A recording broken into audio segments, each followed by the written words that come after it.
sono candidato, ho detto bisogna che stare vicino alla gente. Ma dove sei la gente? Nei bar? Dove ho avuto chi sia? Che ho detto? Come faccio per accontentarli? Portiamo nei bar quello che la gente vuole, quindi più moretti nei bar. Savi che ho lavorato tanto per far pompare la sanità, con l'occhio bionico, dopo che ho fatto il robot di chirurgia a Treviso e il Cyberknife a Vicenza, dopo cosa ho fatto? A Fiamma dei Megalopoli per far sparagnare il gas e in omaggio alla Lega ho fatto l'alabarda spaziale.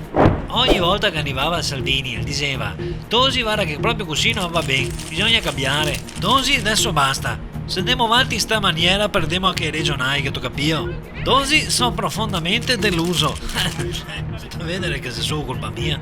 E ora sono da via dalla Lega. Che se Berlusconi, Renzi e Grillo chi va in paradiso? Esatto, così faria da ridere. Berlusconi e Renzi se guarda increduli, mentre Grillo se sganassa come un matto. E ora Berlusconi dice: misso qua per un incidente? E Grillo ride ancora più forte, ma statemi che fa caso. Insomma, è successo che Intera guadagna così tanto che mostra ngoia. Moretti, mattino te eri bionda? Sì, ero bionda. No, garasò, ho messo tinta ai capelli rosso, ammetto, perché non vi piace? No, se buona a Moretti rossa e come? Parevami. Per gli anziani non serve far niente, i ga carega, i ga iskei. Un po' da vecchi, i ganca al vitalizio. Sì, i giovani qui che mi preoccupa, i giovani politici come me, che non avranno mia tutte ste fortune. A me proposta per il Veneto? Quale sia? Sono arrivato all'ultimo momento, non ho avuto tempo a fare un programma. Ma sarà uguale a questa, altri sanità, veci, lavoro, scuola, insomma le solite robe, scriviti quello che te vuoi. E Renzi va avanti. Mi ero messo d'accordo con Merkel di cattarmi solo miei in una località segreta a fare dei nuovi accordi Germania e Italia.